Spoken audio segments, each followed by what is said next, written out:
नमस्कार मित्रों, आप सभी का स्वागत है। मैं हूं पंकज। आज की इस वीडियो में हम पढ़ेंगे छायावाद का दूसरा पार्ट। इसके पहले हमने छायावाद से रिलेटेड 50 प्रश्न कर चुके हैं। मैं आप सभी को बता दूं कि यह जो मेरी वीडियो है यह घटना चक्र से मैं बना रहा हूं।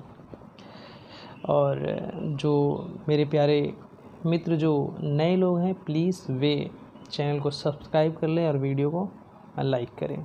शुरुआत करते हैं। ये छायावाद का दूसरा पार्ट है। पहला पार्ट आप जा कर के डिस्क्रिप्शन में आपको मैं लिंक दे दूंगा, वहाँ से आप पहला पार्ट जाके देख सकते हैं। 50 प्रश्न हो चुके हैं। शुरू करते हैं बिना किसी देरी के। आज का पहला प्रश्न यानी और छायावाद का 51वां। निम्नलिखित में से कौन सा कथन असत्य है? ए, पंत को प्रकृति का सुकुमार कवि कहा जाता है। बी, पल्लव पंत की रचना है। सी, लोकायतन महाकाव्य की श्रेणी में आता है। डी, पंत भारतेंदु युग के कवि हैं। तो आपका इसमें आंसर हो जाएगा डी, पंत भारतेंदु युग के कवि हैं।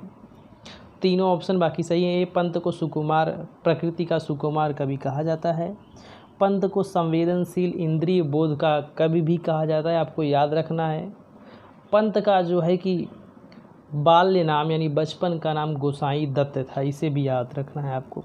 और पंत का जन्म जो है कि सन 1900 में कौसानी ज़िले अल्मोड़ा ज़िले के कौसानी नामक ग्राम में हुआ था। कहाँ पर है? उत्तराखंड में है। पल्लव के बारे में, पल्लव 1928 की इसका टाइम है। और पल्लव को छायावाद का घोषणा पत्र कहा जाता है।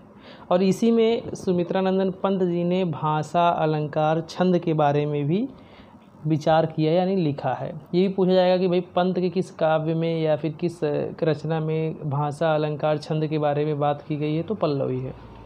सी, लोकायतन है। लोकायतन 1964 का है। यह लोकायतन एक महाकाव्य है और यह महात्मा गांधी के जीवन पर आधारित है। लोकायतन पर सुमित्रानंदन पंत जी को सोवियत लैंड पुरस्कार मिला हुआ था। बात करें पंत जी को चिदम्बरा पर हिंदी भाषा में पहला ज्ञानपीठ पुरस्कार सुमित्रानंदन पंत को चिदम्बरा पर मिला था 1668 में।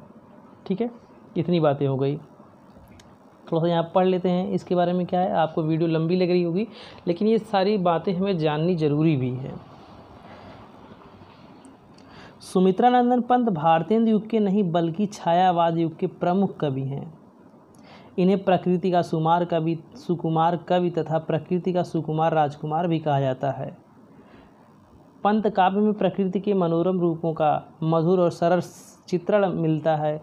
आंसू की बालिका इनकी कविता है। पर्वत प्रदेश में प्रवास आदि कविताओं में प्रकृति के मनोहर चित्र विद्यमान है, जिनमें कवि की जन्मभूमि के प्राकृतिक सौंदर्य का वैभव दिखाई देता है।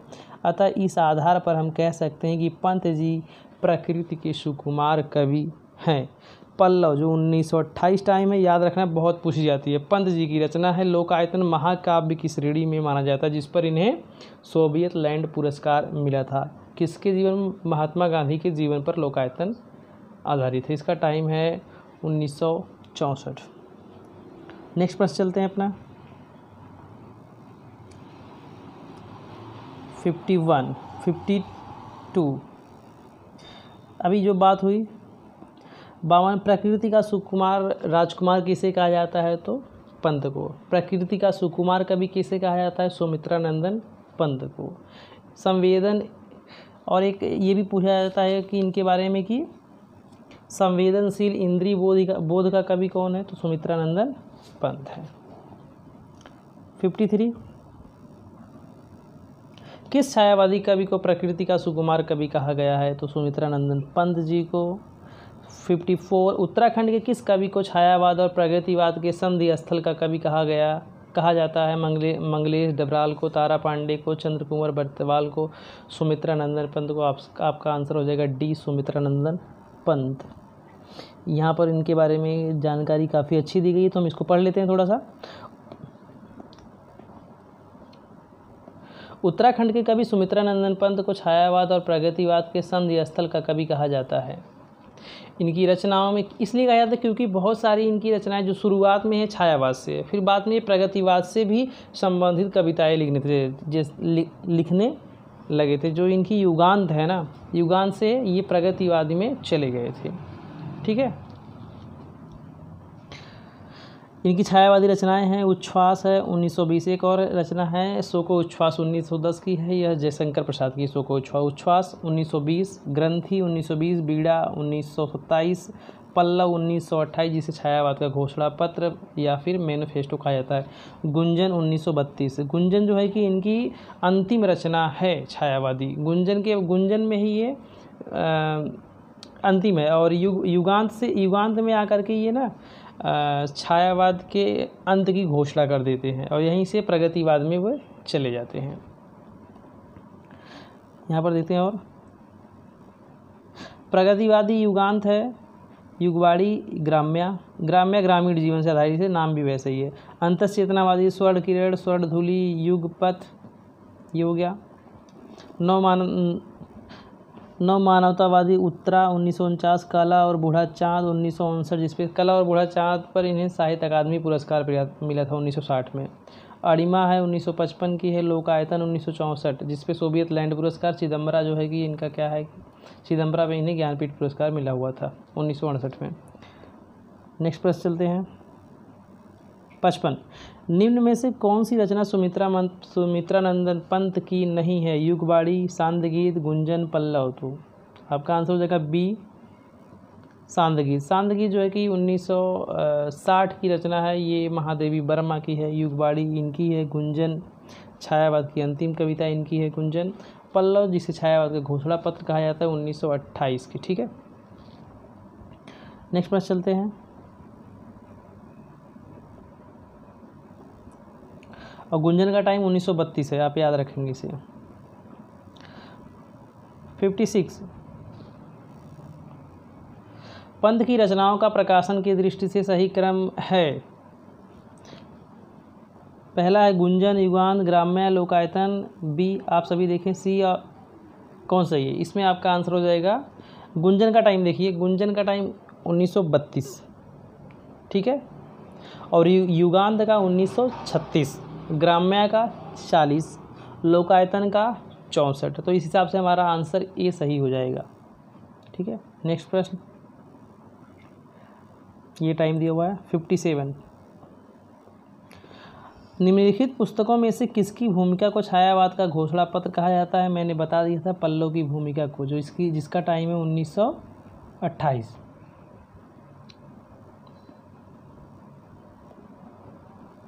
इसके बारे में थोड़ा पढ़ लेते हैं पल्लव के बारे में। सुमित्रानंदन पंत के पल्लव की भूमिका को छायावाद का घोषणा पत्र स्वीकार करते हुए डॉक्टर नगेंद्र ने कहा था, पल्लव की भूमिका हिंदी के छायावाद के आविर्भाव का ऐतिहासिक घोषणा पत्र है। साथ ही उन्होंने माना कि पल्लव की भूमिका में पंत ने भाषा, अलंकार, छंद, शब्द और भाव के सामरस्य पर विचार व्यक्त किए हैं, जिससे यह स्पष्ट होता है कि कवि भाषा के प्रयोग में कितना जागरूक है। नेक्स्ट प्रश्न 58, निम्नलिखित में से कौन सी रचना महाकाव्य नहीं है? यानी पूछ रहा है कौन सी रचना महाकाव्य नहीं है?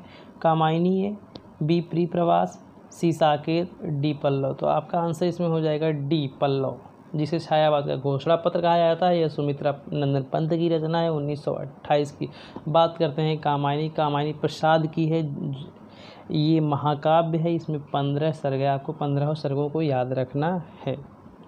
प्रीप्रवास है हरिओद की, 1914 में लिखी गई है, और प्रीप्रवास पर ही इन्हें 1936 में, प्रीप्रवास में 17 सर्ग हैं, महाकाव्य है। 1936 में मंगला प्रसाद पारितोषिक पुरस्कार मिला। और ये साकेत की बात करें, साकेत का टाइम 1931 है, इसमें 12 सर्ग हैं। कितने हैं? 12 सर्ग हैं। और साकेत को भी जब हरिओद के टाइम, जब हरिओद को प्रीप्रवास पर जिस टाइम मंगला प्रसाद पारितोषिक पुरस्कार मिला, उसी टाइम साकेत को भी मिला था 1936 में ही। तो आपको ये चीज़ें याद रखनी है। ठीक है, नेक्स्ट प्रश्न चलते हैं 58, ये हो गया। 59 है, बुरांश कविता के रचयिता हैं श्याम चरण पंत, सुमित्रानंदन पंत, डॉक्टर लीलामणि उप्रेती, शिरोमणि पाठक। तो आंसर हो जाएगा बी, आपका बी आंसर सही है, सुमित्रानंदन पंत। नेक्स्ट प्रश्न चलते हैं, कुछ विशेष जानने लायक नहीं है इसमें।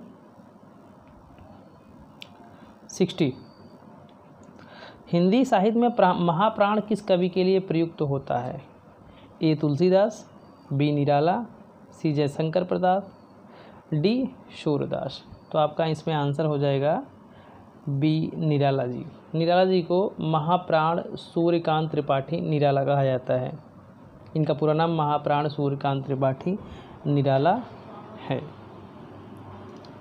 इसके बारे में थोड़ा जान लेते हैं, इससे रिलेटेड काफ़ी प्रश्न आगे हैं। हिंदी साहित्य में महाप्राण सूर्यकांत त्रिपाठी निराला के लिए प्रयुक्त होता है। निराला जी ने स्वच्छंदतावादी विचारधारा के साथ बड़ी प्रसिद्ध गद्य रचनाएं चतुरी चमार, बिल्लेसुर बकरीहा आदि प्रस्तुत की हैं। निराला जी ने अपनी विवाहिता पुत्री के निधन से विक्षुब्ध होकर के सरोज स्मृति की रचना की। सरोज स्मृति का टाइम है 1935, ठीक है। हिंदी का प्रथम शोक गीत कहा जाता है इसे, ठीक है। निराला जी ने कलकत्ता में रामकृष्ण मिशन के पत्र समन्वय का संपादन भार संभाला। इसके बाद मतवाला के संपादक मंडल में सम्मिलित हुए। यहाँ जो और बातें जानने लायक इनके बारे में है, निराला जी की प्रमुख काव्य रचनाएं हैं अनामिका 1923 पहली का है इनकी, ठीक है। परिमल 1930, गीतिका 1936, तुलसीदास 1938। कुकुर मित्ता का टाइम है कहीं 41 लिखा है कहीं 42, 1941 या 42। अड़िमा है, नए पत्ते हैं, बेला, अर्चना, आराधना इत्यादि। परिमल में गीत भी है और मुक्त छंद भी है, मधुर भावों से अनुप्राणित प्रणय गीत भी हैं। गीतिका 1936 मुख्यतः श्रृंगारिक रचना है। इनकी अत्यधिक समर्थ काव्य रचना राम की शक्ति पूजा 1936 टाइम है राम की शक्ति पूजा का, ठीक है। और राम की शक्ति पूजा अनामिका काव्य संकलन में संकलित है। अनामिका में ही सरोज स्मृति भी संकलित है, ठीक है। राम की शक्ति पूजा और शोक गीत है सरोज स्मृति, ठीक है। और इनके बारे में जो जानने लायक है,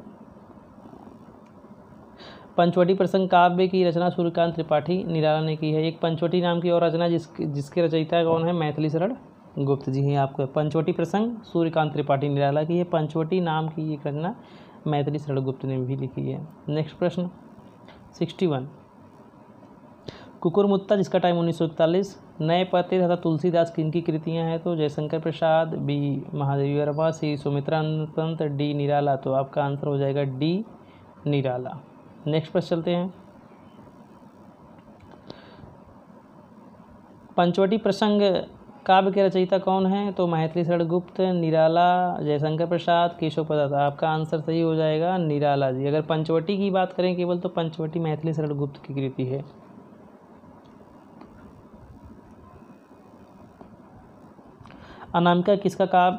अनामिका काव्य किसके द्वारा रचित है? तो आगे के द्वारा है, निराला के द्वारा। आपका आंसर है निराला सही है, ठीक है।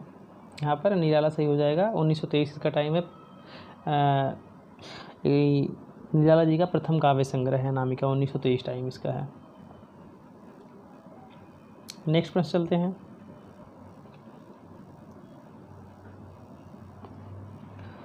परिमल किस कवि की रचना है? मैथिली शरण गुप्त की, जयशंकर प्रसाद की, रामधारी सिंह दिनकर की, सूर्यकांत त्रिपाठी निराला की। तो इस किसकी है ये? आंसर आपका डी सही हो जाएगा, सूर्यकांत त्रिपाठी निराला जी की। परिमल का टाइम 1930 है। एक चीज़ और आपको बात याद रखनी है कि निराला को छायावाद का शलाका पुरुष कहा जाता है। निराला को छायावाद का शलाका पुरुष कहा जाता है।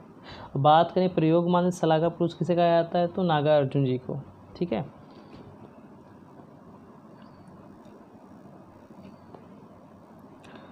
गीतिका के रचनाकार का नाम बताइए? प्रसाद, पंत, निराला, डी मुकुंद पांडे। तो आंसर सी सही हो जाएगा निराला। इसका टाइम है 1936। 66 है, निम्न में से कौन सी रचना निराला की नहीं है? झरना, परिमल, गीतिका, अनामिका। तो कौन सी नहीं है भाई? आपका आंसर सही हो जाएगा इसमें झरना 1918, जिसे छायावाद की प्रयोगशाला भी कहा जाता है। यानी छायावाद की प्रयोगशाला का प्रथम काव्य संग्रह कहा जाता है, प्रथम कृति कहा जाता है। परिमल का टाइम है 1930 है, गीतिका 1936 है, अनामिका 1923 है। ये तीनों रचनाएं निराला जी की है। बाकी झरना 1918 जिसका टाइम है, और झरना के जो लेखक हैं वो हैं जयशंकर प्रसाद जी। झरना को छायावाद की प्रथम प्रयोगशाला कहा जाता है। नेक्स्ट प्रश्न, निराला का जन्म कहाँ हुआ था? उत्तर प्रदेश में, उड़ीसा में, बंगाल में, बिहार में। तो इनका जन्म हुआ था बंगाल के महिषादल में। तो आपका आंसर सी से ही हो जाएगा, बंगाल। नेक्स्ट प्रश्न चलते हैं, थोड़ा सा जान लेते हैं इसके बारे में।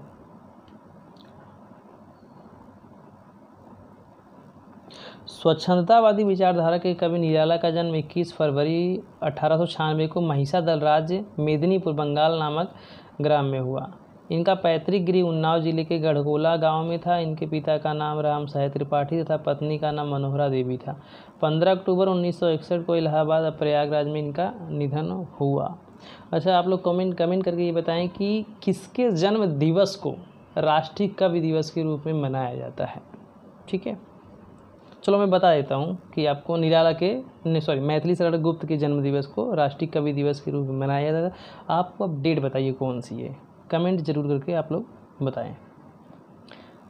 नेक्स्ट प्रश्न चलते हैं 68। साहित्यिक क्षेत्र में सर्वाधिक विरोध किसका हुआ? प्रसाद का, निराला का, दिनकर का, हरिओद का। तो आंसर है निराला का। इनकी कौन सी रचना थी जिसको लेकर के ये गए थे महावीर प्रसाद द्विवेदी के पास? मतलब कि ये भाई एक तरह से छप जाए पत्रिका में, तो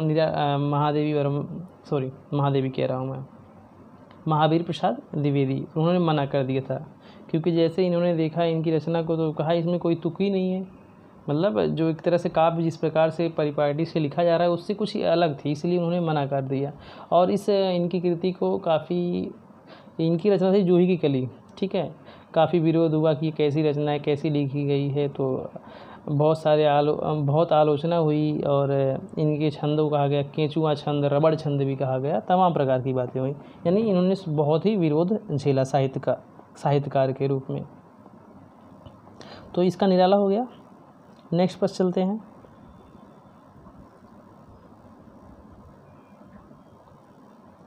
थोड़ा सा डिटेल पढ़ भी लेते हैं हम। निराला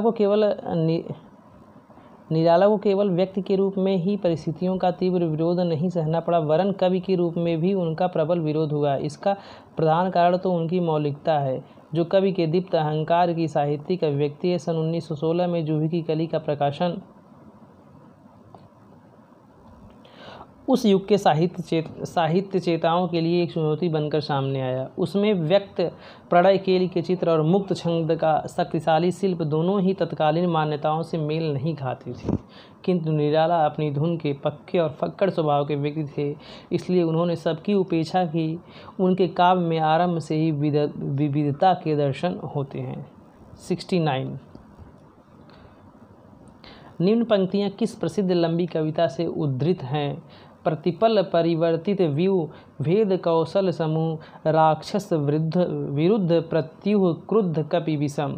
राम की शक्ति पूजा से है, बादल राग से है, पेशोला की प्रतिध्वनि से है, शेर सिंह का शस्त्र समर्पण। तो आपका आंसर हो जाएगा राम की शक्ति पूजा से। ठीक है, नेक्स्ट प्रश्न चलते हैं।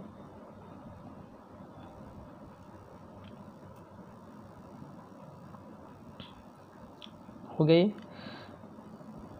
यहाँ थोड़ा सा ये देखते हैं, हाँ, जो अच्छी जानकारी यहाँ पे दी गई है। निराला की लंबी रचना है राम की शक्ति पूजा। ये किसमें? अनामिका में संकलित है।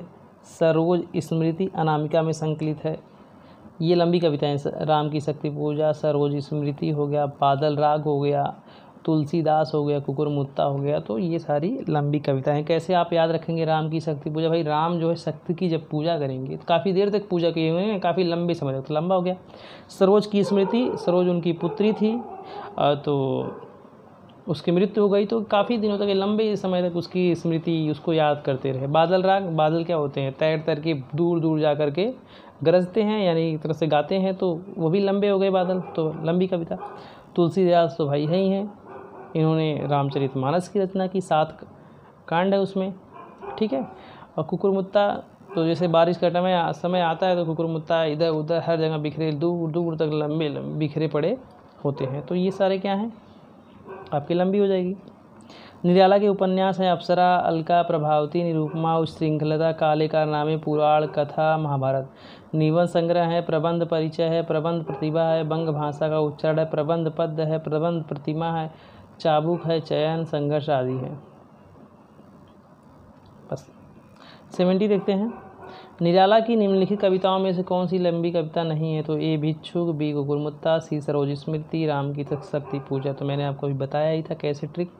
सरोज स्मृति बहुत लंबे टाइम वो अपनी पुत्री को याद करते रहे। राम की शक्ति पूजा ना, राम ने बहुत देर तक लंबे समय तक शक्ति की पूजा की। कुकुरमुत्ता क्या है, बारिश में हर जगह दूर दूर तक लंबे लंबे उगे होते हैं। तो बचता आपका क्या है, भिक्षुक है। नेक्स्ट प्रश्न चलते हैं।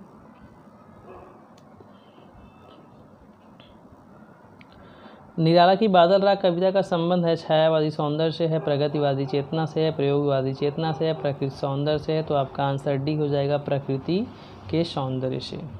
नेक्स्ट प्रश्न,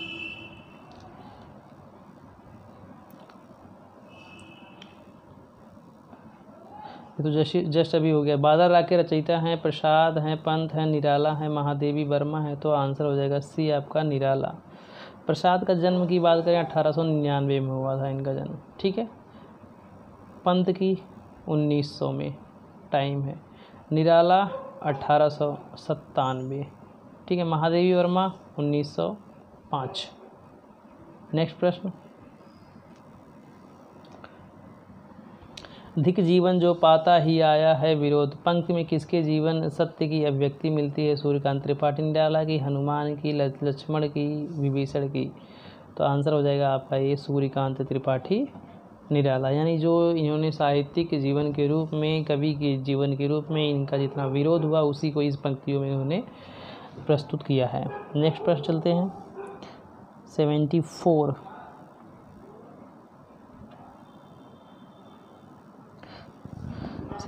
है मुक्त छंद के प्रणेता हैं निराला, नागार्जुन, जयशंकर प्रसाद, महादेवी वर्मा। तो आंसर आपका हो जाएगा ये, निराला। नागार्जुन की बात करें, यह प्रगतिवाद के कवि हैं। इनका जन्म 1911 में हुआ था। इनका पूरा नाम वैद्यनाथ मिश्र नागार्जुन था। ये यात्री नाम से मैथिली भाषा में लिखते थे, ठीक है। बाकी तीनों नागार्जुन के अलावा 3 लोग छायावाद के हैं। नेक्स्ट पर चलते हैं 75 थोड़ा सा यहाँ पे पढ़ लेते हैं। मुक्त छंद के प्रणेता सूर्यकांत त्रिपाठी निराला है। निराला की कविता का समारंभ मुक्त वृत्त से होता है। जूही की कली 1900। निराला के अनुसार 1916 उनकी पहली रचना है और यह मुक्त वृत्त में है, यानी मुक्त छंद में है।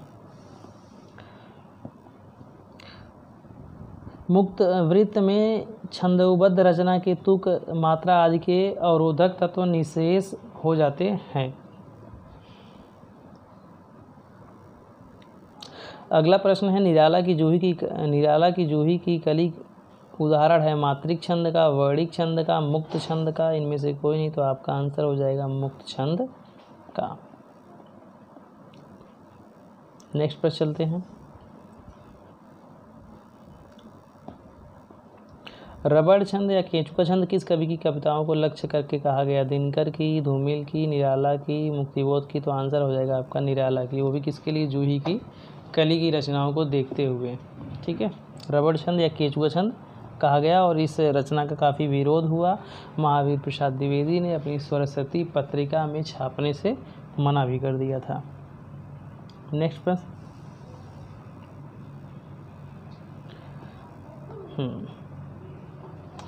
निराला की अंतिम कविता है राम की शक्ति पूजा, जिसका टाइम 1936। तुलसीदास 1938 है। सरोज स्मृति 1935 है। डी पत्रोत्कंठित जीवन का विष बुझा हुआ। तो इसका आंसर हो जाएगा आपका पत्रोत्कंठित जीवन का विष बुझा हुआ।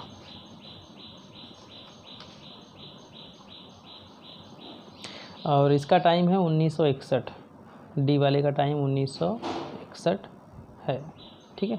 नेक्स्ट पर चलते हैं। 78 है प्रिय स्वतंत्र रहो अमृत मंत्र नव पंक्ति वाली कविता का संबंध है जयशंकर प्रसाद से, भवानी प्रसाद मिश्र से, सुमित्रा नंदन पंत से, डी सूर्यकांत त्रिपाठी निराला से। तो आंसर आपका हो जाएगा डी सूर्यकांत त्रिपाठी निराला। नेक्स्ट प्रश्न 78 हो गया। 79 तुलसीदास निम्नलिखित में निराला की व्यंग्यपरक कविता कौन सी है? तुलसीदास, कुकुरमुत्ता, सरोज स्मृति, तोड़ती पत्थर। वह तोड़ती पत्थर। तो आपका आंसर हो जाएगा बी कुकुरमुत्ता, जिसका टाइम है 1941 है। तुलसीदास 1938, सरोज स्मृति 1935 है। सरोज स्मृति संकलित है अनामिका काव्य संग्रह में। नेक्स्ट प्रश्न चलते हैं, कुकुरमुत्ता के बारे में पढ़ लेते हैं। कुकुरमुत्ता सूर्यकांत त्रिपाठी निराला द्वारा 1941, कहीं 41 है कहीं 42 दिया किसी बुक में, रचित व्यंग्यपरक कविता है जिसका मूल स्वर प्रगतिवादी है। क्या है? प्रगतिवादी है, छायावादी नहीं है।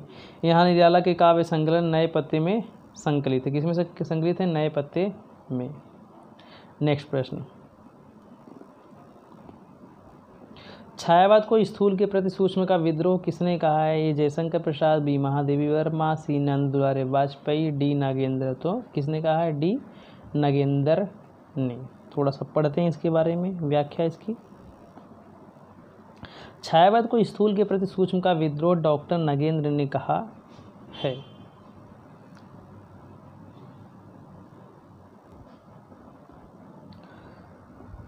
डॉक्टर नगेंद्र की प्रमुख कृतियां हैं क्या है? रीति काव्य की भूमिका लिखी इन्होंने, भारतीय काव्य शास्त्र की भूमिका, रस सिद्धांत, अरस्तु का काव्य शास्त्र, काव्य में उदात्त तत्व, काव्य बिंब, नई समीक्षा आदि। और महत्वपूर्ण तथ्य, महादेवी वर्मा ने क्या कहा है छायावाद के बारे में? ये चीज़ें पूछी जाती हैं। महादेवी वर्मा के अनुसार छायावाद प्रकृति के बीच जीवन का उद्गीत है। डॉक्टर रामकुमार वर्मा ने क्या कहा? आत्मा और परमात्मा का गुप्त वाग विलास रहस्यवाद है और वही छायावाद है। और इन्होंने ये भी कहा जब आत्मा की छाया परमात्मा में, परमात्मा की छाया आत्मा में पड़ने लगती है तो वही छायावाद है। शांतिप्रिय द्विवेदी ने कहा है जिस प्रकार मैटर ऑफ फैक्ट इतिवृत्तात्मकता के आगे की चीज़ छायावाद है, उसी प्रकार छायावाद के आगे की चीज़ रहस्यवाद है। और एक चीज़ जान लेते हैं रामविलास शर्मा ने क्या कहा। रामविलास शर्मा ने कहा है छायावाद स्थूल के प्रति सूक्ष्म का विद्रोह नहीं रहा है, वरन थोथी नैतिकता, रूढ़िवाद और सामंती साम्राज्यवादी बंधनों के प्रति विद्रोह रहा। इस प्रकार का डॉक्टर नामवर सिंह ने कहा है छायावाद उस राष्ट्रीय जागरण की अभिव्यक्ति है जो एक ओर पुरानी रूढ़ियों से मुक्ति चाहता था और दूसरी ओर विदेशी पराधीनता से। ठीक है, और बात करें प्रसाद ने क्या कहा, जब वेदना के आधार पर स्वानुभूतिमय अभिव्यक्ति होने लगी तब हिंदी में उसे छायावाद के नाम से अभिहित किया गया। ये बातें कही हैं। ठीक है, नेक्स्ट प्रश्न चलते हैं। छायावाद स्थूल के प्रति सूक्ष्म का विद्रोह है, किसने कहा है? तो अभी हो गया है सीन, डॉक्टर नगेंद्र ने कहा है। 82 सेम क्वेश्चन है, डॉक्टर नगेंद्र। छायावाद स्थूल के प्रति सूक्ष्म का विद्रोह किसने कहा है? तो डॉक्टर नगेंद्र ने कहा है। 84 छायावाद विलायती अभिव्यंजनावाद का विलायती संस्करण है, किसने कहा है? तो बहुत ही प्रसिद्ध आलोचक हैं। Option A Mahadevi Varma, B Hazari Prasad Dwivedi, Bhagwati Charan Varma, D Ramchandra Shukla. तो आंसर डी हो जाएगा, रामचंद्र शुक्ल जी ने कहा है। नेक्स्ट प्रश्न है, इसमें कौन उत्तर छायावादी कवि नहीं है? नरेंद्र शर्मा, रामकुमार वर्मा, बच्चन, अंचल। तो आंसर हो जाएगा बी आपका रामकुमार वर्मा। ये उत्तर छायावादी कवि नहीं है बल्कि अपितु छायावादी कवि हैं। नेक्स्ट प्रश्न चलते हैं। 86 फैंटेस्माटा का संबंध हिंदी के किस काव्य आंदोलन से जोड़ा गया है? प्रगतिवाद से, छायावाद से, प्रयोगवाद से, नई कविता से। तो ये है छायावाद से। और किसने जोड़ा है? ये जोड़ा है शुक्ल ने। तो आंसर आपका बी हो जाएगा, छायावाद। थोड़ा सा इसके बारे में जानते हैं क्या है। फैंटेस्माटा का संबंध हिंदी में छायावाद काव्य आंदोलन से जोड़ा गया है। रहस्यवाद के अंतर्भूत रचनाएं पहुँचे हुए पुराने संतों या साधकों की उसी वाणी के अनुकरण पर होती है जो तुरीया अवस्था या समाधि दशा में नाना रूपकों के रूप में उपलब्ध आध्यात्मिक ज्ञान का आभास देती हुई मानी जाती है। इस रूपात्मक अभ्यास का यूरोप में छाया यानी जिसे फैंटेस्माटा कहते हैं, उक्त प्रवृत्तियों का अनुकरण करने के कारण छायावाद का संबंध फैंटेस्माटा से जोड़ा गया है। नेक्स्ट प्रश्न बस इतने ही हैं। टोटल हैं 86 प्रश्न हैं छायावाद से। ठीक है मित्रों, यदि आपको मेरी वीडियो पसंद आई हो तो प्लीज़ लाइक करें और चैनल को सब्सक्राइब कर लें और कमेंट करके ज़रूर बताएं कि मुझे क्या और करना चाहिए, क्या मुझे कुछ सुधार करना चाहिए, कैसे। ठीक है, थैंक यू। मिलते हैं नेक्स्ट वीडियो में, तब तक के लिए बाय।